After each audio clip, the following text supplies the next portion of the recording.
You know, hidden right behind the walls of almost every modern building you step into is a metal working tirelessly. It's carrying energy straight from power stations right into our lights, our computers, our refrigerators, and our chargers. Underground, this exact same metal is carrying electricity across entire cities. And inside electric motors, generators, transformers, and those massive data centers running the internet we rely on every day, it just appears again and again. Welcome to this explainer. Today we are diving deep into a material that acts as the completely ubiquitous yet practically invisible backbone of our entire technological civilization: copper.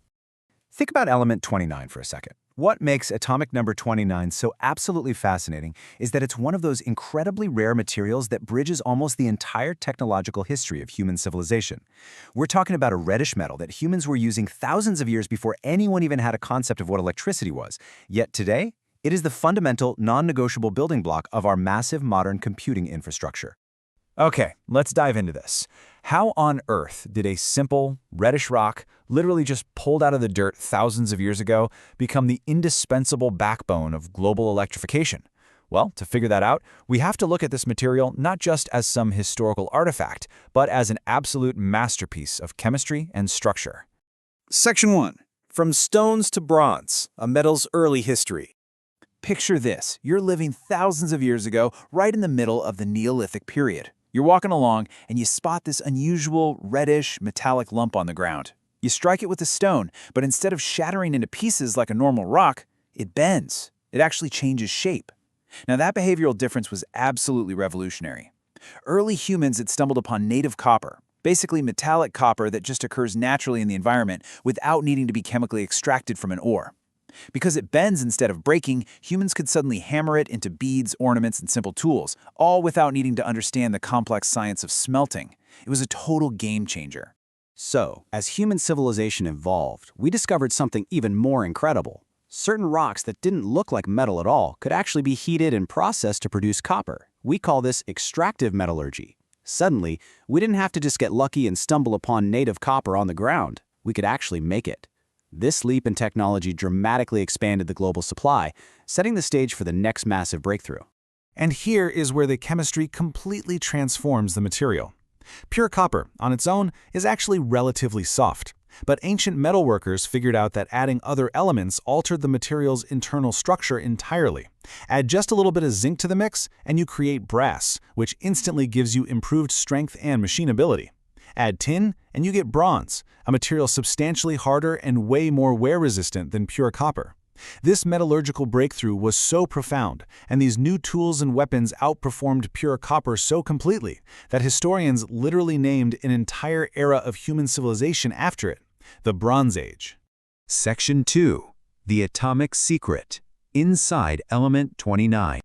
The true power of copper wouldn't be fully unlocked until centuries later, when scientists finally figured out how to control electricity. To really grasp why element 29 is so crucial for modern power, we have to zoom way in to the microscopic level. Inside the metal, copper atoms are arranged in a very specific crystal structure known as face-centered cubic, or FCC. But when we talk about conductivity, it is all about the electrons. In this specific FCC structure, some electrons aren't rigidly glued down to individual atoms. They're basically free agents. They are highly mobile. When you apply an electric field across a copper wire, these mobile charge carriers freely respond, moving effortlessly through the metallic lattice. And that movement? That literally is electrical current.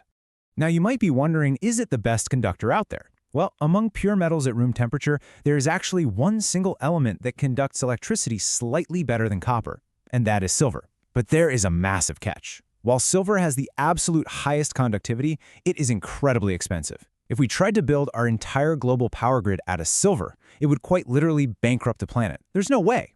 Copper, on the other hand, gives us exceptional conductivity, it's widely available, and it comes at a cost low enough to be deployed on a massive global scale. And this brilliantly illustrates a core principle of material science.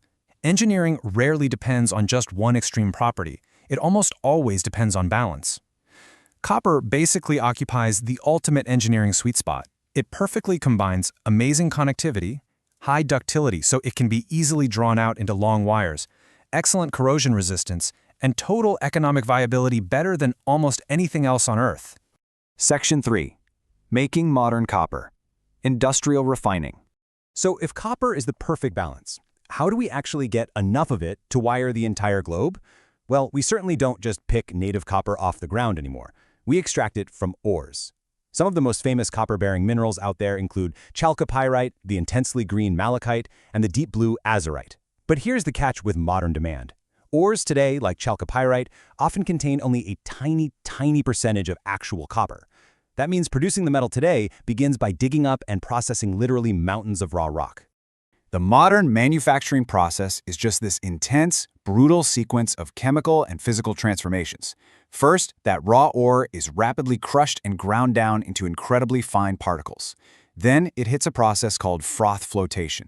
The ground rock is mixed with water, special chemicals are added, and air bubbles are rapidly pumped right in. The chemistry forces the copper-bearing particles to actually attach to those bubbles and float to the top. That concentrated froth is collected and then smelted at incredibly high, intense heat to just burn away impurities like sulfur and iron. Finally, we reach the absolute precision of electro-refining. The crucial takeaway here is this specific number, 99.99. In electrorefining, the impure copper is placed into an electrochemical cell.